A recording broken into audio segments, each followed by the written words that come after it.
السلام عليكم ورحمة الله وبركاته. أعوذ بالله من الشيطان الرجيم. بسم الله الرحمن الرحيم. الحمد لله رب العالمين. اللهم صل على سيدنا محمد وعلى آله وصحبه أجمعين. أما بعد. പ്രിയപ്പെട്ട Al Bayan online class അംഗങ്ങളെ,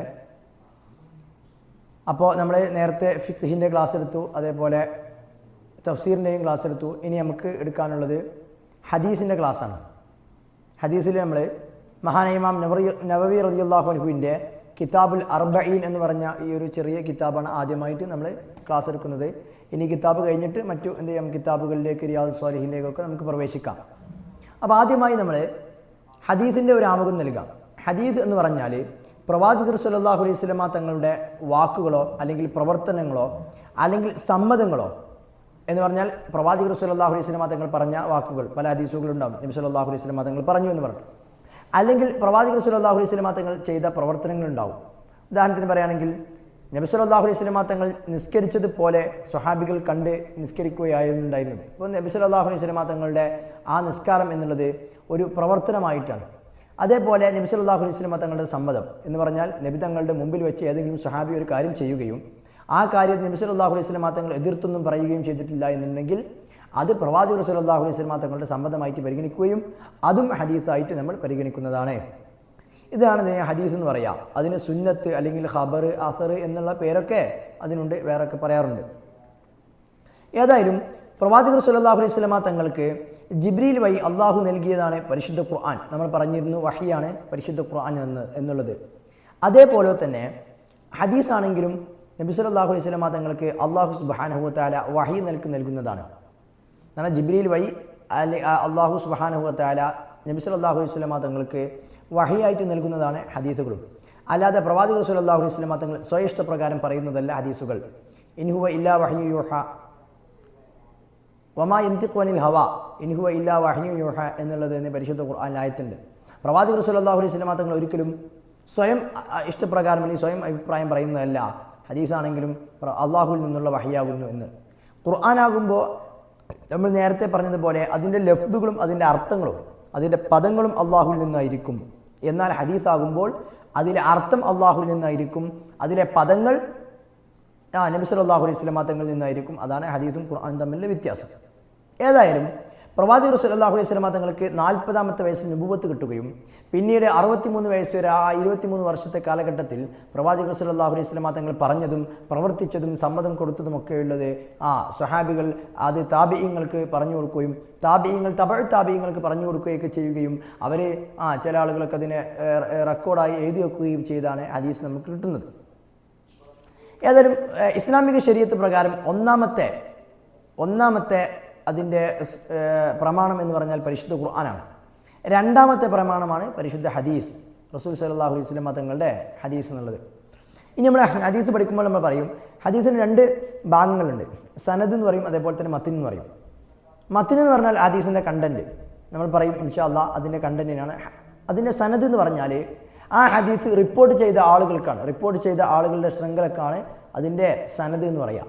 പ്രവാചകർ സ്വല്ലല്ലാഹു അലൈഹി വസല്ലമ തങ്ങൾ ഒരു ഹദീസ് പറയുകയും ആ ഹദീസ് സ്വഹാബികൾ കേൾക്കുകയും പ്രവാചകർക്ക് കാലശേഷം സ്വഹാബികൾ ആ ഹദീസ് താബിഈങ്ങൾക്ക് പറഞ്ഞു കൊടുക്കും. എന്നാണ് സ്വഹാബികളെ പിന്തുടർന്ന അല്ലെങ്കിൽ സ്വഹാബികളിൽ നിന്ന് ഇൽമ കരസ്ഥമാക്കിയ ആളുകളാണ് താബിഈങ്ങൾ.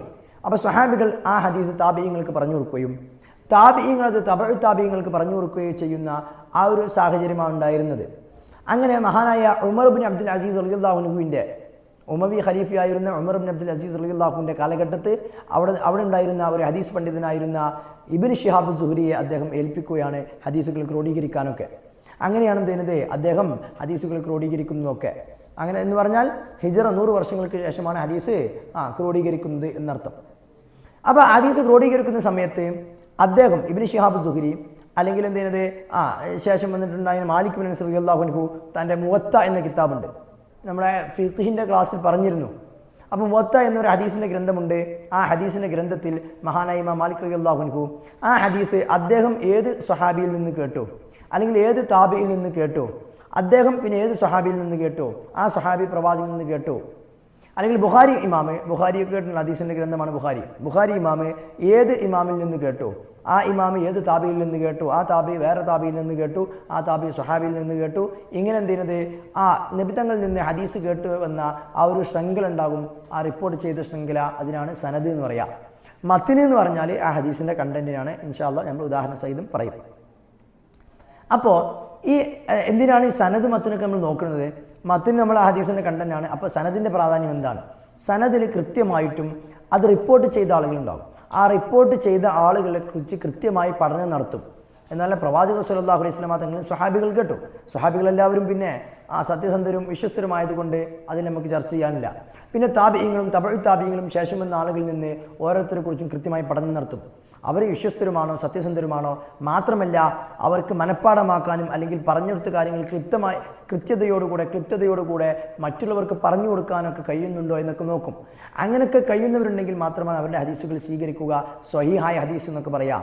അല്ലാത്ത ഹദീസുകളൊക്കെ നമ്മൾ ദഈഫായ ഹദീസ് എന്ന് പറയുകയും അത് നമ്മൾ തെളിവിന് വേണ്ടി എടുക്കുകയും ചെയ്യുകയില്ല എന്നാണ്. വിശദമായി പഠിക്കാനുണ്ട് ഈ വിഷയം.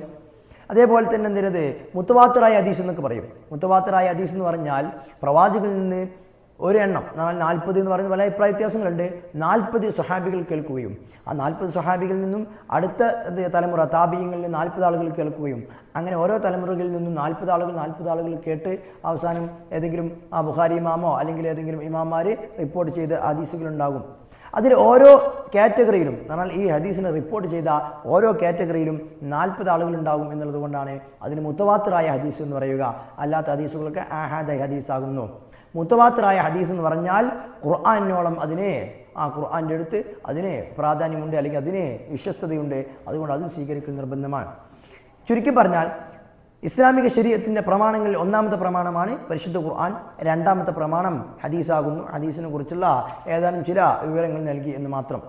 ഹദീസ് ഏറ്റവും കൂടുതൽ ഹദീസുകൾ റിപ്പോർട്ട് ചെയ്തത് മഹാനായ അബൂ ഹുറൈറ റളിയല്ലാഹു അൻഹു ആണ്. അതേപോലെ മറ്റു ഹദീസുകൾ റിപ്പോർട്ട് ചെയ്ത പല സ്വഹാബിമാരുണ്ട്. പ്രധാനിയായ മഹദിയായ ആയിഷ ബീവി റളിയല്ലാഹു അൻഹ നബി സല്ലല്ലാഹു അലൈഹി വസല്ലം തങ്ങളുടെ ഭാര്യയായിരുന്നു. ധാരാളം ഹദീസുകൾ റിപ്പോർട്ട് ചെയ്തിട്ടുണ്ട് എന്നുള്ളതാണ്. എങ്ങനെ നമ്മൾ പറഞ്ഞു വർഷങ്ങൾക്ക് ശേഷം എന്നാൽ ഹിജ്റ 100 ശേഷമാണ് പിന്നീട് ഹദീസുകൾ ക്രോഡീകരിക്കുന്നത് എന്ന് പറഞ്ഞു. അങ്ങനെ ഹദീസുകൾ ക്രോഡീകരിക്കുകയും ഹദീസിൻ്റെ വിഷയത്തിൽ ആദ്യമായിട്ട് ഗ്രന്ഥം എഴുതുന്നത് മഹാനായ ഇമാം മാലിക് റളിയല്ലാഹു അൻഹു തൻ്റെ മുവത്ത എന്ന കിതാബാണ്. മഹാനായ ഇമാം മാലിക് റളിയല്ലാഹു അൻഹു ജനിക്കുന്നത് 93-ലാണ്. ഹിജ്റ 93-ലാണ് അദ്ദേഹം ജനിക്കുന്നത്. എന്നാൽ ഹിജ്റ 100 ശേഷമാണ് മുവത്ത എന്ന ആദ്യത്തെ ഗ്രന്ഥം രചിക്കുന്നതൊക്കെ. പിന്നെ അതിന് ശേഷം പിന്നെ ഏതാനും ചില ഹദീസ് ഗ്രന്ഥങ്ങളൊക്കെ രചിക്കപ്പെടുകയും മഹാനായ ഇമാം അഹ്മദ് ഹംബലി റളിയല്ലാഹുവിൻ്റെ മുസ്നദുകളൊക്കെ ഉണ്ട്. അതേപോലെ അതിനുശേഷം പിന്നീട് ബുഖാരി ഇമാം, മുസ്ലിം ഇമാം, അതുപോലെ തന്നെ മറ്റു സ്വഹീഹായ ഗ്രന്ഥങ്ങളൊക്കെ ഉണ്ട്. നസാഇ, ഇബ്നു മാജ അങ്ങനെയൊക്കെ പറഞ്ഞ് 6ഓളം സ്വഹീഹായ ഗ്രന്ഥങ്ങളൊക്കെ ഉണ്ട്. വിശദമായി പോകുന്നില്ല. ഏതായാലും പിന്നീട് മഹാനായ ഇമാം നവവി റളിയല്ലാഹു അൻഹു നമ്മൾ ഫത്ഹുൽ മുഈൻ്റെ ക്ലാസ്സിൻ്റെ തുടക്കത്തിൽ നമ്മൾ പറഞ്ഞിരുന്നു. ഫിഖ്ഹിൻ്റെ ഒരു ഇൻട്രൊഡക്ഷൻ നൽകുന്ന അവിടെ മിൻഹാജ് എന്ന കിതാബ്, ഫിഖ്ഹിലെ മിൻഹാജ് എന്ന കിതാബുണ്ട്. ആ മിൻഹാജ് ത്വാലിബീൻ എന്ന കിതാബിൻ്റെ മുസന്നിഫായ മഹാനായ ഇമാം നവവി റളിയല്ലാഹു അൻഹു, ഷാഫി മദ്ഹബിലെ പ്രഗത്ഭനായ ഒരു പണ്ഡിതനാണ് നവവി റളിയല്ലാഹു അൻഹു. അദ്ദേഹം വലിയ ഫിഖ്ഹിലെ പണ്ഡിതനാണ് എന്നതുപോലെ തന്നെ അദ്ദേഹം ഹദീസിലെയും വലിയ പണ്ഡിതനാകുന്നു. അദ്ദേഹം എഴുതിയ കിതാബുൽ അർബഈൻ എന്ന് പറഞ്ഞ ഒരു 40 ഹദീസുകളുടെ ക്രോഡീകരണമുള്ള ചെറിയൊരു കിതാബാണ് നമ്മൾ പഠിക്കാൻ പോകുന്നത്. അദ്ദേഹത്തെക്കുറിച്ച് കൂടുതൽ പറയുന്നില്ല, കാരണം മുമ്പ് നമ്മളെ ക്ലാസ്സിൽ പറഞ്ഞതായിരുന്നു. എന്നാലും ഒന്ന് ചുരുക്കി പറയാം. അദ്ദേഹം ജനിക്കുന്നത് ഹിജ്റ 631-ലാണ് അദ്ദേഹം ജനിക്കുന്നത്. വഫാത്താകുന്നത് ഹിജ്റ 676-ലാണ് അദ്ദേഹം വഫാത്താകുന്നത്. ധാരാളം കിതാബുകൾ ഷാഫിഈ ഫിഖ്ഹിലാവട്ടെ ഹദീസുകളാവട്ടെ ധാരാളം കിതാബുകൾ രചിച്ച മഹാനായ ഇമാം നവവി റളിയല്ലാഹു അൻഹു. ഏതായാലും പോട്ടെ, അദ്ദേഹത്തെക്കുറിച്ച് കൂടുതൽ പറയുന്നില്ല. നിങ്ങൾക്ക് പിന്നീട് എവിടെയെങ്കിലും വായിച്ചെടുക്കാവുന്നതാണ്. നമ്മൾ ഹദീസിലേക്ക് പ്രവേശിക്കാം. അപ്പോൾ എന്തായാലും ഇൻഷാ അല്ലാഹ് ഇതിൻ്റെ PDF ഗ്രൂപ്പിൽ ഇട്ടിട്ടുണ്ടാകും. അപ്പോൾ അത് നോക്കിയാൽ നിങ്ങൾക്ക് ഇതിലെ ഹദീസുകളും അതിലെ റിപ്പോർട്ടും ഒക്കെ കാണാം. അൽ ഹദീസുൽ അവ്വൽ, ഒന്നാമത്തെ ഹദീസാണ് ഇതിൽ പറയുന്നത്. സ്വാഭാവികമായിട്ടും ഏത് കോളേജുകളിലുമൊക്കെ പഠന ആരംഭം ഉണ്ടാകുമ്പോൾ ഈ ഹദീസാണ് നമ്മൾ പഠിക്കാറുള്ളത്. എന്നാൽ പഠന ആരംഭത്തിലൊക്കെ ഹദീസ് ചൊല്ലിത്തരാറുള്ളത് ഉസ്താദുമാർ, വലിയ ഉസ്താദുമാരൊക്കെ ചൊല്ലിത്തരാറുള്ള ഹദീസാകുന്നു. അൻ അമീറുൽ മുഅ്മിനീന അബി ഹഫ്സിൻ ഉമർ ഇബ്നുൽ ഖത്താബ് റളിയല്ലാഹു അൻഹു ഖാല സമിഅ്തു റസൂലല്ലാഹി സ്വല്ലല്ലാഹു അലൈഹി വസല്ലം യഖൂൽ. അമീറുൽ മുഅ്മിനീൻ അബൂ ഹഫ്സ് ഉമർ ഇബ്നുൽ ഖത്താബ് റളിയല്ലാഹുവിനെ തൊട്ട് റിപ്പോർട്ട് ചെയ്ത ഹദീസാകുന്നു. എന്നാൽ പ്രവാചകർ സ്വല്ലല്ലാഹു അലൈഹി വസല്ലം തങ്ങളിൽ നിന്ന് ഈ ഹദീസ് കേട്ടത് ഉമർ റളിയല്ലാഹു അൻഹു ആണ്. ഉമർ റളിയല്ലാഹു അൻഹു അത് താബിഈങ്ങളൊക്കെ പറഞ്ഞു കൊടുക്കും. ആ താബി പിന്നെ വേറെ താബീനെ പറഞ്ഞു കൊടുക്കും. അവർ പിന്നെ എങ്ങനെ പോയിട്ട് അവസാനം ബുഖാരി ഇമാമിലെ അല്ലെങ്കിൽ എന്തിനത് നബി ഇമാമിലേക്ക് എത്തുന്ന ഒരു ശൃംഖലയാണ് ഇതുള്ളത്. അത് ഫുള്ളായിട്ടും ആളുകളെ പറയുന്നില്ല. ഉമർ റളിയല്ലാഹു അൻഹു മാത്രമേ ഇവിടെ പറഞ്ഞിട്ടുള്ളൂ. ഇൻഷാ അല്ലാഹ് ബുഖാരി കിതാബൊക്കെ മറിച്ച് നോക്കിയാൽ കൃത്യമായിട്ടും ബുഖാരി ഇമാം മുതൽ പ്രവാചകർ സല്ലല്ലാഹു അലൈഹി വസല്ലം തങ്ങൾ വരെ എത്തുന്ന ആ സനദൊക്കെ നമുക്ക് കാണാൻ സാധിക്കും. ഏതായാലും ഇവിടെ എന്തിനത് അമീറുൽ മുഅ്മിനീൻ അബൂ ഹഫ്സ് എന്നുള്ളത് എന്താണ്? ഉമർ റളിയല്ലാഹു അൻഹുവിൻ്റെ ഓമനപ്പേരാണ്. കുഞ്ഞത്ത് എന്ന് പറയും അറബിയിൽ ഓമനപ്പേര്. അബൂ ഹഫ്സ്, അബൂബക്കർ, അബൂ ഹുറൈറ എന്നൊക്കെ പറയുന്നതൊക്കെ എന്താണ് ആ ഓമനപ്പേരുകളാണ്. അബൂ ഹഫ്സ് ഉമർ ഇബ്നുൽ ഖത്താബ് റളിയല്ലാഹു അൻഹു റിപ്പോർട്ട് ചെയ്യുന്ന ഹദീസാണ്. ഖാല സമിഅ്തു റസൂലുള്ളാഹി സ്വല്ലല്ലാഹു അലൈഹി വസല്ലം യഖൂൽ, നബി സല്ലല്ലാഹു അലൈഹി വസല്ലം തങ്ങൾ പറയുന്നതായിട്ട് ഞാൻ കേട്ടു. ഇങ്ങനെയാണ് ഹദീസ് ഉണ്ടാവുക. എന്താണ് ഹദീസ്? ഒന്നാമത്തെ ഹദീസാണ്. പല കിതാബുകളിലും നമ്മൾ ബുഖാരി ആവട്ടെ മുസ്ലിം ആവട്ടെ ഇങ്ങനത്തെ കിതാബുകളിലൊക്കെ എന്തിനത് തുടക്കത്തിൽ കൊടുക്കുന്ന ഹദീസാണ് ഇന്നമൽ അഅമാലു ബിന്നിയാത്ത് വ ഇന്നമാ ലികുല്ലി ഇംരിഇൻ മാ നവാ ഫമൻ കാനത് ഹിജ്റത്തുഹു ഇലല്ലാഹി വറസൂലിഹി ഫഹിജ്റത്തുഹു ഇലല്ലാഹി വറസൂലിഹി വമൻ കാനത് ഹിജ്റത്തുഹു ലിദുനിയാ യുസീബുഹാ അവ ഇംറഅത്തിൻ യൻകിഹുഹാ ഫഹിജ്റത്തുഹു ഇലാ മാ ഹാജറ ഇലൈഹി. ഇന്നമൽ അഅമാലു ബിന്നിയാത്ത്, തീർച്ചയായിട്ടും അമലുകളൊക്കെ നിയ്യത്തുകൾ കൊണ്ടാണ്. തീർച്ചയായിട്ടും അമലുകൾ നിയ്യത്തുകൾ കൊണ്ട് മാത്രമേ ഉണ്ടാവുകയുള്ളൂ എന്നാണ് അർത്ഥം. എന്ന് പറഞ്ഞാൽ അമലുകളൊക്കെ സ്വീകാര്യോഗ്യമാവണമെങ്കിൽ തന്നെ നിയ്യത്ത് വേണം. നമുക്കറിയാം, നമ്മൾ വുദൂ ചെയ്യുമ്പോൾ, നിസ്കരിക്കുമ്പോൾ, നോമ്പ് നിൽക്കുമ്പോൾ ഏത് അമൽ ചെയ്യുകയാണെങ്കിലും അതിന് നിയ്യത്തുണ്ടാകും. ഒരു ഫർളായിട്ട് ഒരു റുക്നായിട്ട് നിയ്യത്തുണ്ടായിരിക്കും. എന്തേ കാരണം? ഇന്നമൽ അഅമാലു ബിന്നിയാത്ത്, ഏത് പ്രവർത്തനങ്ങളും അത് സ്വീകാര്യോഗ്യമാവൽ നിയ്യത്തുകൾ കൊണ്ടാകുന്നു എന്നുണ്ട്. അപ്പോൾ ഈ ഹദീസ് അടിസ്ഥാനത്തിൽ എല്ലാ അമലുകൾക്കും നിയ്യത്ത് ഒരു ഷർത്താകുന്നു, അല്ലെങ്കിൽ ഫറലാകുന്നു, അത് ഒരു കണ്ടീഷനാകുന്നു എന്ന് ഇനി നിബന്ധനകൾ വിശദീകരിക്കുകയാണ്. വ ഇന്നമാ ലികുല്ലി ഇംരിഇൻ മാ നവാ, വ ഇന്നമാ ലികുല്ലി ഇംരിഇൻ, ഏതൊരു വ്യക്തിക്കും ഉണ്ടായിരിക്കുന്നതാണ് മാനവ, അവൻ വിചാരിക്കുന്നത്. അപ്പോൾ ഒരു കാര്യം ചെയ്യലോടുകൂടി അവൻ നല്ലതാണ് വിചാരിക്കുന്നത്, അള്ളാഹുവിന് വേണ്ടിയിട്ടാണ് ഈ കാര്യം ചെയ്യുന്നതെന്ന് വിചാരിച്ചാൽ അവനക്കതുണ്ടാവും, അതിൻ്റെ കൂലി അവനക്ക് കിട്ടും. അവനത് ചെയ്യുന്നത് ഭൗതിക താല്പര്യങ്ങൾക്ക് വേണ്ടി, ആളുകളെ കാണിക്കാൻ വേണ്ടിയിട്ടാണെന്നൊക്കെ അങ്ങനെയാണെന്നുണ്ടെങ്കിൽ അള്ളാഹു അത് കൊടുക്കും. ആളുകൾ ഇങ്ങനെ കാണും, ആളുകൾ ചിലപ്പോൾ അവനെ മുഖേറ്റും, എന്തുണ്ടാവില്ല, അള്ളാഹുവിൻ്റെ അടുത്ത് കൂലി ഉണ്ടാവില്ല. അപ്പോൾ ഏത് വ്യക്തിയും അവൻ ആ പ്രവർത്തനം ചെയ്യുന്നത് കൊണ്ട് എന്താണോ അവൻ വിചാരിക്കുന്നത് അത് അവൻക്കുണ്ടായിരിക്കും എന്നുള്ളതാണ്. അവൻ അള്ളാഹുവിൻ്റെ തൃപ്തിയും അള്ളാഹുവിൻ്റെ കൂലിയും ഒക്കെ ഉദ്ദേശിച്ചിട്ടാണ് എന്നുണ്ടെങ്കിൽ അതും അവനക്ക് കിട്ടും. അല്ലാതെ അവൻ എന്താണോ അതുകൊണ്ട് കരുതിയത്, ആ പ്രവർത്തനം കൊണ്ട് അവൻ ലോകമാന്യമാണ്, ആളുകളെ കാണിക്കാനാണെന്ന് കരുതിയെന്നുണ്ടെങ്കിൽ അതേ കിട്ടുകയുള്ളൂ. ഇനി പ്രവാചകർ സ്വല്ലല്ലാഹു അലൈഹി വസല്ലം അതിൽ ഉദാഹരണം പറയാണ്. ഫമൻ, ഒരുത്തൻ, കാനത്ത് ഹിജ്റത്തുഹു, അവൻ്റെ ഹിജ്റ, ഇലല്ലാഹി വറസൂലിഹി, അള്ളാഹുലേക്കും റസൂലിലേക്കുമാണ് അവൻ്റെ ഹിജ്റ. എന്ന് പറഞ്ഞാൽ മക്കയിൽ നിന്ന് പ്രവാചകർ സ്വല്ലല്ലാഹു അലൈഹി വസല്ലം തങ്ങളും സ്വഹാബികളും മദീനയിലേക്ക് ഹിജ്റ പോയി. ആ ഹിജ്റ പോയത് അള്ളാഹുവിനും അള്ളാഹുവിൻ്റെ റസൂലിനും വേണ്ടി മാത്രമാണ് എന്നുണ്ടെങ്കിൽ, അള്ളാഹു പറഞ്ഞതുകൊണ്ടാണ്, അള്ളാഹുവിൻ്റെ റസൂൽ പറഞ്ഞതുകൊണ്ടാണ്, അവർക്ക് വേണ്ടിയിട്ടാണ്, അവരുടെ തൃപ്തിക്ക് വേണ്ടിയിട്ടാണ് എന്ന ഉദ്ദേശപ്രകാരമാണ് സ്വന്തം നാടായ മക്കയിൽ നിന്ന് മദീനയിലേക്ക് ഹിജ്റ പോയത് എന്നുണ്ടെങ്കിൽ ഫഹിജ്റത്തുഹു, അപ്പോൾ അവൻ്റെ ഹിജ്റ ഇലല്ലാഹി വറസൂലിഹി, അള്ളാഹുലേക്കും അള്ളാഹുവിൻ്റെ റസൂലിലേക്കുമാണ്. എന്ന് പറഞ്ഞാൽ അതിൻ്റെ കൂലി അള്ളാഹു കൊടുക്കും, അല്ലെങ്കിൽ അതിൻ്റെ തൃപ്തി അള്ളാഹുവിനും അള്ളാഹുവിൻ്റെ റസൂലിനും അതിന് തൃപ്തി ഉണ്ടാവും. കാരണം അവന് ഹിജ്റ പോയത് അള്ളാഹു പറഞ്ഞത് എന്ന അടിസ്ഥാനത്തിലാകുന്നു, അല്ലാതെ ഭൗതിക താല്പര്യങ്ങളൊന്നുമില്ല. മക്കയിൽ എന്ത് വെള്ളം കുറവാണ്, മദീനയിൽ കൂടുതൽ വെള്ളം കിട്ടും, അല്ലെങ്കിൽ മക്കയിൽ കച്ചവടം കുറവാണ്, മദീനയിൽ പോയാൽ കൂടുതൽ കച്ചവടം കിട്ടും. അങ്ങനെ ദുന്യവിയായ ഭൗതികമായ ഒരു താല്പര്യവുമില്ലാതെ അള്ളാഹുവിൻ്റെ ലക്ഷ്യത്തിന് വേണ്ടി, അല്ലെങ്കിൽ അള്ളാഹുവിൻ്റെ തൃപ്തിക്ക് വേണ്ടി മാത്രം, അള്ളാഹുവിന് വേണ്ടിയിട്ടും അള്ളാഹുവിൻ്റെ റസൂലിന് വേണ്ടിയിട്ടും മാത്രമാണ് അവൻ ഹിജ്റ പോയത് എന്നുണ്ടെങ്കിൽ അവൻ്റെ ഹിജ്റ അള്ളാഹുലേക്കും അള്ളാഹുവിൻ്റെ റസൂലിലേക്കും ആയിട്ടുണ്ട് എന്ന് പറഞ്ഞാൽ അള്ളാഹുവിൻ്റെ റസൂലും അത് സ്വീകരിക്കും എന്നർത്ഥം. വമൻ കാനത്ത് ഹിജ്റത്തുഹു, ഇനി ഒരുത്തൻ്റെ ഹിജ്റ ദുന്യാ യുസീബുഹ, അവൻ്റെ ഹിജ്റ ആയത് ദുന്യാവിന് വേണ്ടിയിട്ടാണ്. ആ ദുന്യാവിന് അവർക്ക് എന്തെങ്കിലും കിട്ടും, നേരത്തെ പറഞ്ഞ പോലെ കച്ചവടം കിട്ടും, സമ്പത്ത് കിട്ടും, അങ്ങനെ എന്തെങ്കിലും ദുന്യാവിന് വേണ്ടി. ആ ഇംറഅത്തിൻ യൻകിഹുഹ, അല്ലെങ്കിൽ ഒരു പെണ്ണിനെയാണ് യൻകിഹുഹ, ഇവൻ നിക്കാഹ് ചെയ്യാൻ പോകുന്ന ഒരു പെണ്ണിന് വേണ്ടിയിട്ടാണ് അവൻ എന്ത് ചെയ്യുന്നത്, ഹിജ്റ പോയത് എന്ന് വെക്കാം. എങ്കിൽ ഫഹിജ്റത്തുഹു ഇലാ മാ ഹാജറ ഇലൈഹി, ഫഹിജ്റത്തുഹു, അവൻ്റെ ഹിജ്റ ഇലാ മാ ഹാജറ ഇലൈഹി, അവൻ ഏതൊന്നിലേക്കാണോ അവൻ ഹിജ്റ പോയത് അതിലേക്കായിരിക്കും അവൻ്റെ ഹിജ്റ. അവൻ്റെ ലക്ഷ്യം എന്തായിരുന്നു, ആ ലക്ഷ്യം അവൻ കിട്ടും. ഒരു പക്ഷേ കച്ചവടത്തിന് വേണ്ടിയിട്ടാണ് അവൻ ഹിജ്റ പോയെന്നൊക്കെ, അങ്ങനെ ചിലപ്പോൾ കച്ചവടം കിട്ടും, ലാഭം കിട്ടും.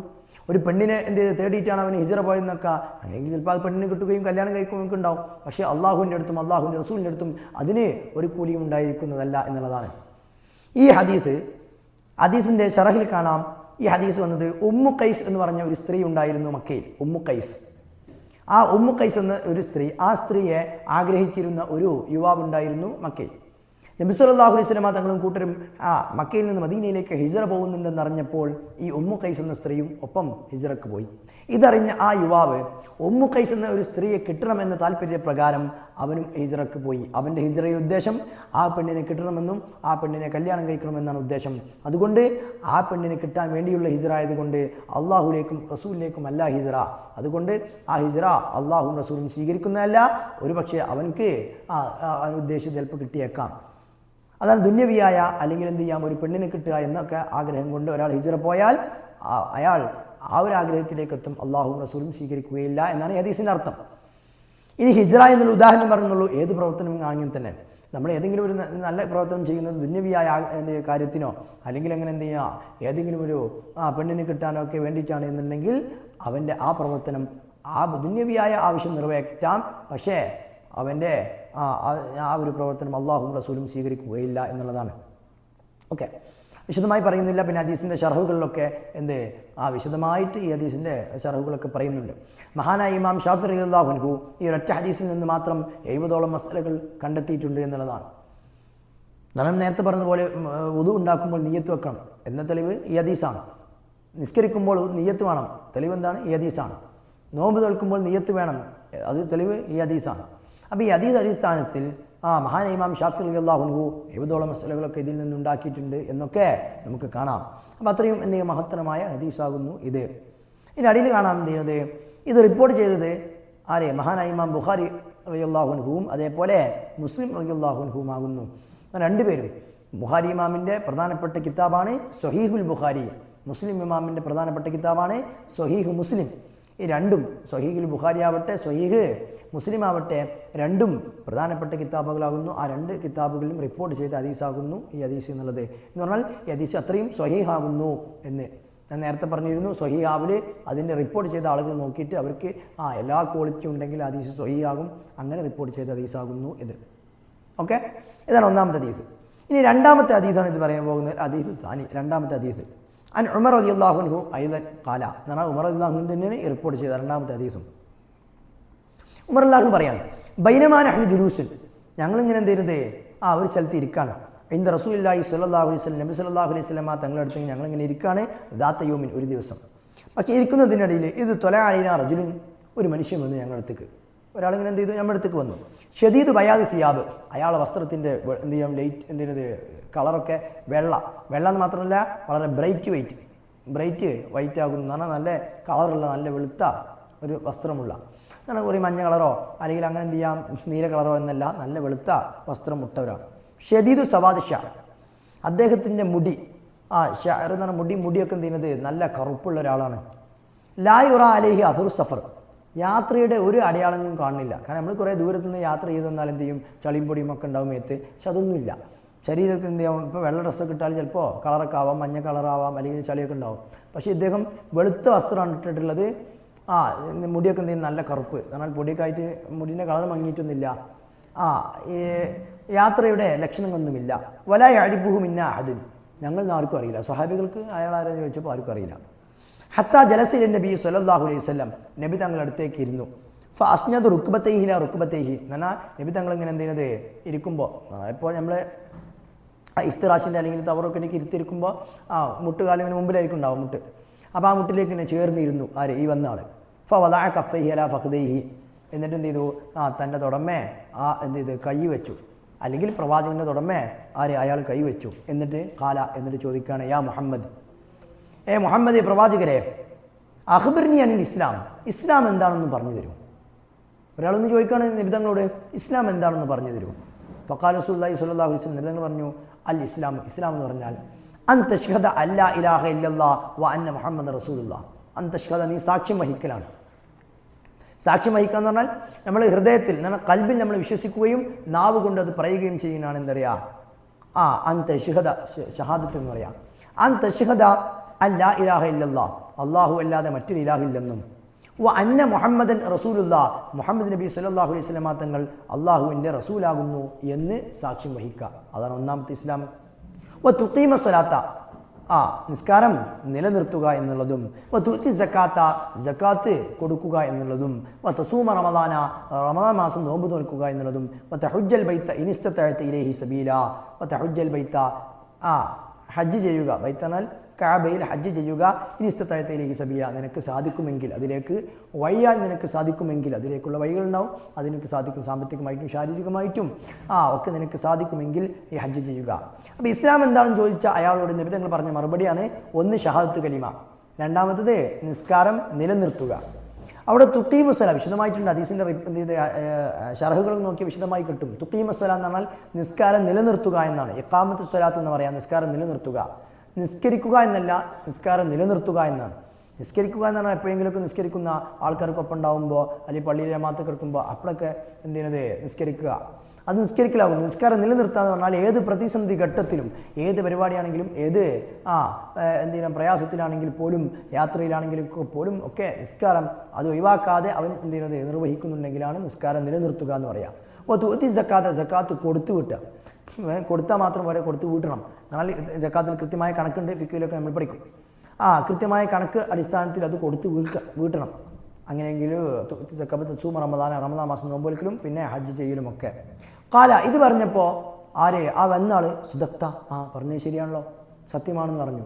ഫഅജിബ്നാലഹു അപ്പം ഞങ്ങൾക്ക് എന്ത് ചെയ്തു? ഞങ്ങൾ അത്ഭുതമായി. എന്നിട്ട് ഒരാളൊന്ന് സംശയം ചോദിക്കുക, നബി തങ്ങൾ ഉത്തരം പറഞ്ഞപ്പോൾ ശരി, അല്ലെങ്കിൽ പറഞ്ഞത് സത്യമാണ് എന്ന് പറയാം, ശരിയിടാം. ഇതിപ്പോൾ എന്ത് ചെയ്യുന്നത്? സാധാരണ ചോദിക്കുന്ന ആൾ എന്ത് ചെയ്യുന്നത്? അറിയാത്തോണ്ട് ചോദിക്കും. അപ്പം നിങ്ങൾ പറഞ്ഞു കൊടുത്താൽ ഓക്കെ എന്ന് പറയാം. ഇതെന്ത് ചെയ്യുന്നത്? നിങ്ങൾ പറയുന്നത് ശരിയാകുന്നു എന്ന് എന്ത് ചെയ്യുന്നത്? എക്സാം നടത്തുന്നത് പോലെ, ഒരു വൈവ് നടത്തുന്നത് പോലെ എന്ത് ചെയ്യുന്നത്? ചോദിക്കുക. ഉത്തരം പറഞ്ഞപ്പോൾ ശരിയാണ്, താങ്കൾ പറഞ്ഞത് ശരിയാണെന്ന്. യസ്അലുഹു വയസുദ്ദഖുഹു ചോദിക്കുന്ന ആൾ തന്നെ എന്ത് ചെയ്യുന്നത്? പറഞ്ഞത് സത്യമാണ് എന്ന് പറയുകയും ചെയ്യുന്നത്. രണ്ടാമതും അദ്ദേഹം പറഞ്ഞു ഫഅഖ്ബിർനി അനിൽ ഈമാൻ. ഈമാൻ എന്ന് പറഞ്ഞാൽ എന്താകുന്നു എന്ന് അറിയിക്കുക. അതെന്താകുന്നു എന്ന് നബി തങ്ങളോട് ചോദിക്കാണ്. അപ്പം നബി തങ്ങൾ വീണ്ടും പറഞ്ഞു. നബി തങ്ങൾ പറയാണ്, എന്താണ് ഈമാൻ? അൻ തുഅ്മിന ബില്ലാഹി, നീ അള്ളാഹുവിനെ കൊണ്ട് വിശ്വസിക്കുക. കാരണം അള്ളാഹുവിനെ കൊണ്ട് വിശ്വസിക്കാൻ അള്ളാഹുവിൽ വിശ്വസിക്കുക എന്നർത്ഥം. അള്ളാഹുവിൽ വിശ്വസിക്കുക. മലായികത്തിഹി അള്ളാഹുവിൻ്റെ മലക്കുകളിലും കുത്തുബിഹി കിതാബുകളിലും റസുലിഹി അള്ളാഹുവിൻ്റെ അംബിയ മുർസലുകളിലും വൽ യൗമിൽ ആഖിരി യൗമുൽ ആഖിറിലും തുഅ്മിന ബിൽ ഖദ്രി ഖൈരിഹി വശർരിഹി, ഖൈറാണെങ്കിലും ഷർറാണെങ്കിലും അത് ഖദർ അള്ളാഹുവിൽ നിന്നാണെന്ന് വിശ്വസിക്കുക. ഈമാൻ കാര്യമാണ്. അപ്പോൾ ഈമാൻ കാര്യം ഒന്നാമത് അള്ളാഹുവിനെ വിശ്വസിക്കാൻ തന്നെ. രണ്ടാമത് അള്ളാഹുവിൻ്റെ മലക്കുകൾ. മലക്കുകൾ നമ്മൾ കണ്ടിട്ടില്ല, മലക്കുകൾ ഇതുവരെ ആരും കണ്ടിട്ടില്ല, അല്ലെങ്കിൽ തൊട്ടോക്കിയിട്ടൊന്നുമില്ല. എന്നാലും അള്ളാഹുവിൻ്റെ മലക്കുകളുണ്ട് എന്ന് നമ്മൾ വിശ്വസിക്കുക. അപ്പോൾ ഈമാൻ ഫുള്ളാവുള്ളൂ. മലായികത്തി കുത്തുബിഹി അള്ളാഹുവിൻ്റെ കിതാബുകൾ, പരിശുദ്ധ ഖുർആൻ നമുക്ക് കാണുന്നതാണ്. അല്ലാത്ത മുമ്പ് കിതാബുകൾ ഉണ്ടായിരുന്നു. അള്ളാഹു സുബ്ഹാനഹു വ തആല അമ്പിയാക്കൾക്ക് കിതാബുകൾ ഇറക്കി കൊടുത്തിട്ടുണ്ടായിരുന്നു എന്ന് നമ്മൾ വിശ്വസിക്കണം. റസൂലുഹി അമ്പിയാക്കൾക്ക് പ്രവാചകർ സ്വല്ലല്ലാഹു അലൈഹി വസല്ലം തങ്ങൾക്ക് മുമ്പും ധാരാളം പ്രവാചകന്മാരെ അള്ളാഹു സുബ്ഹാനഹു വ തആല അയച്ചിട്ടുണ്ട് എന്ന് നമ്മൾ വിശ്വസിക്കണം. വൽ യൗമിൽ ആഖിർ, അന്ത്യനാൾ ഇനി വരാനിരിക്കുന്നു എന്ന് നമ്മൾ വിശ്വസിക്കണം. എന്നാലേ ഈമാനാവുകയുള്ളൂ. വതുഅ്മിന ബിൽ ഖദ്രി, ഖദർ കൊണ്ട് നമ്മൾ വിശ്വസിക്കണം. ഖൈരിഹി വശർരിഹി, ഖൈറായാണെങ്കിലും ഷർറാണെങ്കിലും. നമുക്ക് ധാരാളം സമ്പത്തുകൾ കിട്ടി, ധാരാളം സൗകര്യങ്ങൾ കിട്ടി, അത് ഖൈറാണ്. അത് നമുക്ക് എന്താണ്? അത് അള്ളാഹു നൽകിയ ഖദാ ആണ് അല്ലെങ്കിൽ ഖദറാണ് എന്ന് നമ്മൾ വിശ്വസിക്കണം. പെട്ടെന്ന് നമുക്ക് അസുഖം വരികയോ നമുക്ക് എന്തെങ്കിലും പ്രയാസമോ പ്രതിസന്ധിയോ വന്നാൽ അതും അള്ളാഹുവാണ് നൽകിയത് എന്ന് നമ്മൾ സമാധാനിക്കണം. അത് ഖൈറാണെങ്കിലും ഷർറാണെങ്കിലും ഖദർ അള്ളാഹുവിൽ നിന്നാകുന്നു എന്ന് നമ്മൾ വിശ്വസിക്കണം. ഇതൊക്കെ പറഞ്ഞപ്പോൾ അദ്ദേഹം വന്നാൾ എന്ത് ചെയ്തു? സദഖ്ത, പറഞ്ഞത് ശരിയാണല്ലോ, താങ്കൾ പറഞ്ഞതേ ശരിയാകുന്നു എന്ന്. അപ്പോഴും ആൾ എന്ത് ചെയ്തു? സഹാബികൾ ഇങ്ങനെ അത്ഭുതപ്പെടാണ്. എന്താ ഇയാൾ ചോദിക്കുന്നു, ഇദ്ദേഹം തന്നെ എന്ത് ചെയ്യുന്നു? ശരിയാണെന്ന് പറയുകയും ചെയ്യുന്നു. വീണ്ടും അദ്ദേഹം ചോദിച്ചു ഫഅഖ്ബിർനി അനിൽ ഇഹ്സാൻ. ഈ ഇഹ്സാൻ എന്ന് പറഞ്ഞാൽ എന്താകുന്നു? ഇസ്ലാം എന്താന്ന് പറഞ്ഞു, ഈമാൻ എന്താന്ന് പറഞ്ഞു, ഇഹ്സാൻ എന്ന് പറഞ്ഞാൽ എന്താകുന്നു എന്നുള്ളതാണ്. അപ്പോൾ നബി തങ്ങൾ പറഞ്ഞ മറുപടി അൻ തഅബുദല്ലാഹ, നീ അള്ളാഹുവിനെ ആരാധിക്കുക. കഅന്നക തറാഹു, നീ അള്ളാഹുവിനെ കാണുന്നത് പോലെ നീ എന്ത് ചെയ്യുക? അള്ളാഹുവിനെ ആരാധിക്കുക. സ്വാഭാവികമായിട്ടും നമുക്ക് എന്ത് ചെയ്യും? ഒരാൾ നോക്കുന്നുണ്ടെങ്കിൽ നമ്മൾ ആരാധനയൊക്കെ കുറച്ചുകൂടി ഉഷാറാക്കുക. അയാൾ നോക്കില്ല ഭയം ഉഷാറാക്കട്ടെ എന്ന അർത്ഥത്തിൽ എന്ത് ചെയ്യും? നമ്മൾ ഉഷാറാക്കും. ഏത് കാര്യമാണെങ്കിലും തന്നെ നമ്മൾ പണി ചെയ്യാൻ നോക്കുക, ഒരു കൂലിപ്പണി ചെയ്യാണ്. അപ്പോൾ പെരൻ്റെ എന്ത് ചെയ്ത് ഉടമസ്ഥങ്ങൾ നോക്കിക്കാണെന്നുണ്ടെങ്കിൽ ഉഷാറായിട്ട് എന്ത് ചെയ്യും? കൂലിപ്പണിയൊക്കെ ചെയ്യും. അയാൾ പോവുകയാണെങ്കിൽ ഏകദേശം ഒരു വയനാട്ടിലായിരിക്കും നമ്മൾ ചെയ്യാം. അപ്പോൾ നമ്മൾ എന്ത് ചെയ്യുന്നത്? ഒന്ന് ഉഷാറായിട്ട് ചെയ്യണമെന്നുണ്ടെങ്കിൽ അള്ളാഹു നമ്മുടെ മുമ്പിലുണ്ട് എന്ന് നമ്മളിങ്ങനെ തന്നെ കാണണം. അള്ളാഹുവിനെ നമ്മൾ കാണുന്നത് പോലെ നമ്മൾ എന്ത് ചെയ്യണം? ഇബാദത്ത് ചെയ്യണം. ഫൈലം തക്കുൻ തറാഹു, നീ ശരിക്കും അള്ളാഹുവിനെ കാണുന്നില്ലെങ്കിലും ഫൈനഹു യറാക്ക, അള്ളാഹു നിന്നെ കാണുന്നുണ്ട്, അള്ളാഹു നിന്നെ കാണുന്നുണ്ട് എന്നുള്ളതാണ്. കാരണം നമുക്കറിയില്ല അള്ളാഹു കാണുന്നതും അള്ളാഹു റെക്കോർഡ് ചെയ്യുന്നതൊക്കെ പിന്നീട് എന്ത് ചെയ്യുന്നത്? ആഖിറത്തിലേക്ക് ഇങ്ങനെ കാണിച്ചിരുമ്പോഴാണ് അതൊക്കെ റെക്കോർഡാണ്. ഏത് പ്രായം തന്നെ ഏത് സാഹചര്യത്തിൽ, ഇപ്പോൾ സാഹചര്യത്തിൽ പോയാൽ ഏതെങ്കിലും കടയിലോ അല്ലെങ്കിൽ ഏതെങ്കിലും മാളിലോ പോയാൽ ചിലപ്പോൾ CCTV-കളൊക്കെ ഉണ്ടാവും. അപ്പോൾ നമ്മളിങ്ങനെ ഓരോ പ്രവർത്തനങ്ങൾ ചെയ്യുന്നു, ചിലപ്പോൾ നമ്മൾ ശ്രദ്ധിച്ചിട്ടുണ്ടാവില്ല CCTV-കളിലൊക്കെ. കുറച്ച് കഴിഞ്ഞാൽ അവസാനം അവരുടെ കമ്പ്യൂട്ടർ പോയി നോക്കുമ്പോഴൊക്കെ എന്ത് ചെയ്യുന്നത്, ഇതൊക്കെ ഇപ്പോൾ ഞാൻ ചെയ്തതാണ് എന്ന് കാണാം. എന്നതുപോലെ നമ്മൾ ചെയ്യുന്ന ഓരോ പ്രവർത്തനങ്ങളും അള്ളാഹു നിരീക്ഷിക്കുന്നുണ്ട്, അതൊക്കെ അള്ളാഹു റെക്കോർഡ് ചെയ്യുന്നുണ്ട്. നാളെ ആഖിറത്തിൽ വന്ന് കാണിച്ചിരുമ്പോഴാണ് ഇങ്ങനെയൊക്കെ ഞാൻ ചെയ്തിരുന്നു എന്ന് നമുക്ക് തോന്നാം. അപ്പോൾ അതുകൊണ്ട് എന്ത് ചെയ്യുന്നത്, അള്ളാഹു കാണുന്നുണ്ടെന്ന ബോധ്യത്തോടെ നമ്മൾ അമൽ ചെയ്യണം. അപ്പോൾ ഇഹ്സാൻ എന്ന് പറഞ്ഞത് ഇസ്ലാമും ഈമാനും നമ്മൾ പറഞ്ഞു. ഈമാനോട് കൂടെ ഒരാൾ ഇസ്ലാം എന്ന് പറഞ്ഞാൽ നിസ്കാരം, നോമ്പും സക്കാത്തും ഒക്കെ ഉണ്ടാകും. പക്ഷേ ഇഹ്സാൻ എന്ന് പറഞ്ഞാൽ അതിൽ നല്ല ആത്മാർത്ഥത വേണം. നിസ്കരിക്കാൻ പറ്റില്ല, നിസ്കരിക്കും, പക്ഷേ അള്ളാഹു മുമ്പിലുണ്ട് എന്ന ഒരർത്ഥത്തിൽ നിസ്കരിക്കണം. അത് നോമ്പ് നോൽക്കുമ്പോൾ, സക്കാത്ത് കൊടുക്കുമ്പോൾ, സൽക്കർമ്മങ്ങൾ ചെയ്യുമ്പോൾ അള്ളാഹു മുമ്പിലുണ്ട് അല്ലെങ്കിൽ അള്ളാഹു കാണുന്നുണ്ട് എന്ന ബോധ്യത്തോടെ നമ്മൾ എന്ത് ചെയ്യാം, അത് ചെയ്യുമ്പോഴാണ് അത് ഇഹ്സാൻ ആവുക. ഇസ്ലാമിൻ്റെയും കുറച്ചുകൂടി മുകളിലാണ് ഇഹ്സാൻ എന്ന് പറഞ്ഞാൽ തസവൂഫിൻ്റെ, അല്ലെങ്കിൽ നമ്മൾ എന്ത് ചെയ്യാം, കുറച്ചുകൂടി ഈമാൻ കൂടുന്ന ഒരു ഭാഗമാണ് ഇഹ്സാൻ എന്നുള്ളത്. കാല വീണ്ടും അദ്ദേഹം ചോദിച്ചു, ഫഅഖ്ബിർനി അനി സാഅ, എനിക്ക് സാഅത്ത് ഖിയാമന്നാൾ, സാഅത്ത് എന്ന് പറഞ്ഞാൽ ഖിയാമന്നാളാണ് ഉദ്ദേശിക്കുന്നത്. സാഅത്തിന് ശരിക്കും അർത്ഥം മണിക്കൂർ എന്നൊക്കെയാണ് അർത്ഥം, അല്ലെങ്കിൽ ക്ലോക്ക്, വാച്ച് എന്ന് പല അർത്ഥമുണ്ട്. ഇവിടെ ഉദ്ദേശിക്കുന്നത് ഖിയാമന്നാൾ. ഖിയാമന്നാളിനെ കുറിച്ച് എനിക്കൊന്നും പറഞ്ഞുകൊണ്ടാന്ന് പറഞ്ഞു.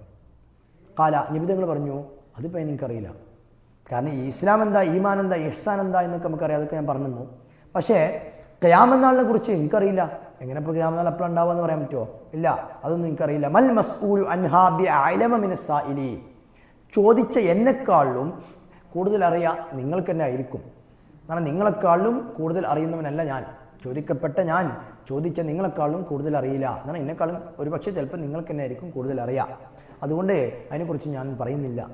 കാലം അപ്പോൾ അയാൾ വീണ്ടും ചോദിച്ചു, ഫഅഖ്ബിർനി അൻ അമാറത്തിഹ, ഈ ഖിയാമന്നാളിൻ്റെ അടയാളങ്ങളൊക്കെ ഉണ്ടല്ലോ, എന്താണ് അടയാളങ്ങൾ?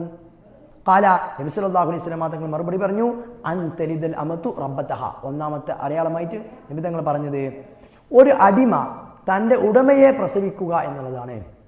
ഒരു അടിമ തൻ്റെ ഉടമയെ പ്രസവിക്കുക എന്നുള്ളതാണ്. അൻ തലിദൽ അമത്തു, ഒരു അടിമ സ്ത്രീ പ്രസവിക്കുക, റബ്ബതഹ, അതിൻ്റെ ഉടമയെ എന്ന് പറഞ്ഞാൽ ഉദ്ദേശിക്കുന്നത് എന്താ? ഒരു മാതാവ് ഒരു പെൺകുട്ടിയെ അല്ലെങ്കിൽ ഒരു ആൺകുട്ടിയെ പ്രസവിക്കലോടുകൂടെ ആ കുട്ടി പിന്നെ വളർന്നു വലുതായാൽ ആ ഉമ്മയെ ഭരിക്കുന്ന, എന്നാൽ ആ ഉമ്മയെ അടിമയായി കാണുന്ന, ഉമ്മയെ കൺട്രോൾ ചെയ്യുന്ന മക്കളെ ഉണ്ടാകുന്ന ഒരു കാലഘട്ടം എന്നാണ്. അതാണ് അടിമ ഉടമയെ പ്രസവിക്കുക എന്ന് പറഞ്ഞത്. കാരണം പ്രസവിക്കുമ്പോൾ തന്നെ എന്തെങ്കിലും ഉടമയല്ല, അല്ലെങ്കിൽ എന്ത് ചെയ്യാം, ഉമ്മ അടിമയല്ല. പക്ഷെ പിന്നീട് വളർന്നിട്ട് ആ കുട്ടി പിന്നീട് എന്താണത്, ഒരു ഉടമയെപ്പോലെ ആ ഉമ്മയെ അല്ലെങ്കിൽ വാപ്പയെ അടിമയെപ്പോലെ എന്ത് ചെയ്യുന്നത്, പെരുമാറുന്ന ഒരു കാലഘട്ടം വരിക എന്നാണ് ഉദ്ദേശിച്ചത്. ഓക്കെ, അന്തലിതൽ അത് സ്വാഭാവികമായിട്ടും തന്നെ. കാരണം കുറച്ച് പ്രായമായാൽ ആ ഉമ്മാക്ക് കൺട്രോൾ ചെയ്യാൻ കഴിയില്ല. കുട്ടികളോ ചിലപ്പോൾ മോഡേൺ ഒന്നുകൂടി എന്ത് ചെയ്യുന്നത്, ന്യൂ ജനറേഷൻ ആയിരിക്കും. അവർക്കൊക്കെ എന്ത് ചെയ്യുന്നത്, മാതാപിതാക്കളെ കൺട്രോൾ ചെയ്യുന്ന ഒരു സാഹചര്യം വന്നു കഴിഞ്ഞാൽ അവിടെ ഖിയാമന്നാൾ പ്രതീക്ഷിക്കാം എന്നാണ് റസൂൽ സല്ലല്ലാഹു അലൈഹി വസല്ലം തങ്ങൾ പറഞ്ഞത്. അടുത്തത്, വാൻ തറൽ ഹുഫാത്തൽ ഉറാത്തൽ ആലത്തരി ആ അഷ്യാഇ യതതാവലൂന ഫിൽ ബുനിയാൻ. വാൻ തറ, നീക്കാണ്, അൽ ഹുഫാത്ത് എന്ന് പറഞ്ഞാൽ ചെരുപ്പിടാത്ത് നടന്നിരുന്ന ആളുകൾ, വൽ ഉറാത്ത് വസ്ത്രമില്ലാത്ത നടന്നിരുന്ന ആളുകൾ, വൽ ആലത്ത് പാവപ്പെട്ട ആളുകൾ, ആ അഷ്യാഇ ആടിനെ മേച്ചിരുന്ന ആളുകൾ എന്നാണ് പാവപ്പെട്ട ആളുകൾ എന്നാണ് ഉദ്ദേശിച്ചത്. ചെരുപ്പില്ലാത്ത, അല്ലെങ്കിൽ കൃത്യമായ വസ്ത്രം ഇല്ലാത്ത പാവപ്പെട്ട ആളുകൾ, വസ്ത്രമില്ലാത്ത അല്ലെങ്കിൽ എന്തെങ്കിലും പാവപ്പെട്ട ആടിനൊക്കെ മേച്ച് നടന്നിരുന്ന പാവപ്പെട്ട ആളുകളൊക്കെ അവരെ നീ കാണും. യതതാവലൂന ഫിൽ ബുനിയാൻ, അവരൊക്കെ എന്ത് ചെയ്യുക, ബിൽഡിങ്ങുകളൊക്കെ എന്ത് ചെയ്യുന്നത്, മത്സരിക്കുന്ന, യതതാവലൂന മത്സരിക്കുക, ബിൽഡിങ്ങുകൾ. ബിൽഡിംഗ് എന്ന് പറഞ്ഞാൽ എന്തോ ആവാം, അവരുടെ വീടാവാം അല്ലെങ്കിൽ മറ്റു ബിൽഡിങ്ങുകൾ എന്തോ ആവാം. അപ്പോൾ പാവപ്പെട്ട ആളുകളൊക്കെ അയാൾ പണ്ട് എന്ത് ചെയ്യുന്നു, പാവപ്പെട്ട കുടുംബത്തിലുള്ള ഒരാളാണ്, പെട്ടെന്ന് അയാൾ പേരുണ്ടാക്കി 4 തട്ടുള്ള അല്ലെങ്കിൽ 3 തട്ടുള്ള വലിയ പേര. അപ്പോൾ അപ്പുറത്തൊരാൾ എന്ത് ചെയ്യുന്നത്, അത്രയും വയസ്സില്ലാത്ത ഒരാൾ 5 തട്ടുള്ള പേരുണ്ടാക്കി. യതതാവലൂന ഫിൽ ബുനിയാൻ എന്ന് പറഞ്ഞാൽ കെട്ടിടങ്ങളിൽ അല്ലെങ്കിൽ ബിൽഡിങ്ങുകളിൽ അവർ മത്സരിക്കുകയാണ്. ഒരാൾ 3 തട്ടുള്ള പേരുണ്ടാക്കിയാൽ അപ്പുറത്തെ ആൾ 4 തട്ടുള്ള പേര, അപ്പുറത്തെ ആൾ 5 തട്ടുള്ള പേരുണ്ടാക്കുന്നു. പക്ഷേ ഇവരൊക്കെ ചിലപ്പോൾ എന്ത് ചെയ്യുന്നത്, കുറേ കാലങ്ങൾക്ക് മുമ്പ് ഇവരൊക്കെ പാവപ്പെട്ടവരായിരുന്നു. പക്ഷേ പിന്നീട് എന്തെങ്കിലും പൈസ ഒപ്പിച്ചിട്ടും അല്ലെങ്കിൽ കടം വാങ്ങിയിട്ടൊക്കെ എന്ത് ചെയ്യുക, വലിയ വലിയ ബിൽഡിങ്ങൊക്കെ ഉണ്ടാക്കുന്ന അങ്ങനത്തെ ഒരു കാലഘട്ടം എത്തിയാൽ ഖിയാമന്നാൾ പ്രതീക്ഷിക്കാം എന്നാണ് നബി സല്ലല്ലാഹു അലൈഹി വസല്ലം തങ്ങൾ പറഞ്ഞത്. സുമ്മൻ തിരക്ക, ഇതൊക്കെ പറഞ്ഞതോടുകൂടെ ഇയാൾ വന്നാളെ പോയി.